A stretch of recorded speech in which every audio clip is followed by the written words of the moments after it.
2 Corinthians 11. 2 கொரிந்தியர் 11ஆம் அதிகாரம். Paul says in verse 4. Pavul 4ஆம் வசனத்திலே சொல்கிறார், Why have you been led astray? ஏன் நீங்கள் வழி விலகி விட்டீர்கள்? Because you have been listening to the preaching of another Jesus. வேறொரு இயேசுவை குறித்து நீங்கள் கேட்டுக்கொண்டிருந்தீர்கள். And you have been from other preachers. மற்ற பிரசங்கியாளரிடமிருந்து you have been listening to the preaching of another Jesus. வேறு இயேசுவுடைய பிரசங்கத்தை குறித்து மற்ற மக்களிடத்திலே கேட்டுக்கொண்டிருந்தீர்கள். What is this another Jesus? வேறொரு இயேசு என்றால் என்ன?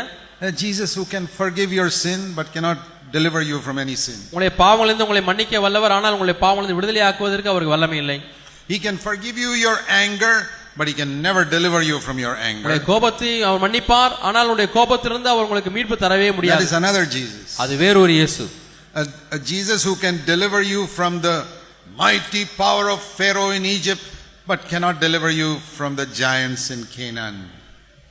வல்லமை வாய்ந்த பார்வோனுடைய அடிமைத்தனத்திலிருந்து தேவன் உன்னை விடுதலையாக்க முடியும், ஆனால் கானானுக்குள்ளாய் உள்ள ராட்சதர்களிடத்திலிருந்து உங்களை விடுதலையாக்க முடியாது. You understand the meaning of that?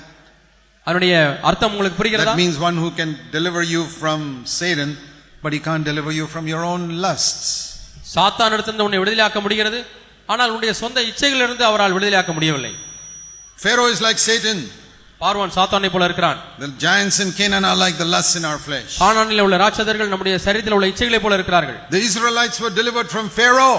இஸ்ரவேல் ஜனங்கள் பார்வோனிடத்திலிருந்து விடுதலையாகி விட்டார்கள். His army was the most powerful army in the world. உலகத்திலேயே மிகவும் சக்தி வாய்ந்த ராணுவம் பார்வோனிடத்தில் தான் இருக்கிறது. But they could not believe that this God could deliver them from these weak giants in Canaan. ஆனால் பலவீனமான இந்த கானான் தேசத்தில் இருக்கக்கூடிய ராட்சதர்களிடத்திலிருந்து தேவன் விடுதலையாக்க அவராலே முடியாது என்று சொல்கிறார்கள்.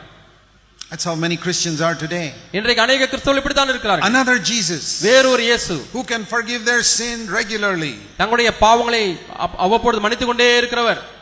If I ask you, உங்களை நான் பார்த்து கேட்கிறேன், how many of you have been delivered from Satan?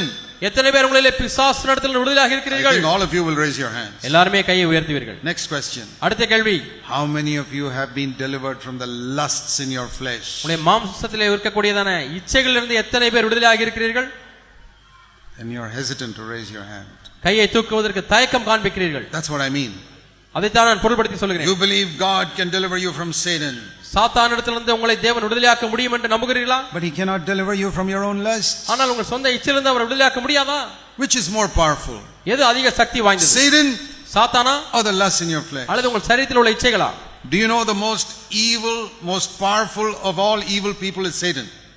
மிகவும் பொல்லாப்பு நிறைந்த மக்கள், தீமையான காரியங்கள் அதிக பொல்லாப்புடையவன் சாத்தான். Not your lusts. உங்களுடைய இச்சை அல்ல. Your lusts are so weak compared to Satan. சாத்தானை ஒப்பிட்டு பார்க்கும்போது உங்களுடைய இச்சைகள் எல்லாம் பலவீனமானவைகள். And that is like Pharaoh, and these are like the giants in Canaan. அவைகள் பார்வோனை போல இருக்கிறது, இவர்கள் எல்லாம் கானானிலே உள்ள ராட்சதர்கள். You say Jesus can deliver you from Satan, but he can't deliver you from these lusts in your flesh. சாத்தானிடத்திலிருந்து இயேசுவை விடுதலையாக்க முடியும், ஆனால் என்னுடைய இச்சைகளிலிருந்து இயேசுவை விடுதலையாக்க முடியாது என்று சொல்கிறீர்களா? Jesus can forgive my sin. இயேசுவுடைய பாவங்களை மன்னிக்க முடியும், but he can't deliver me from these lusts. ஆனால் என்னுடைய இச்சையிலிருந்து அவரை நான் விடுதலையாக்க முடியாது.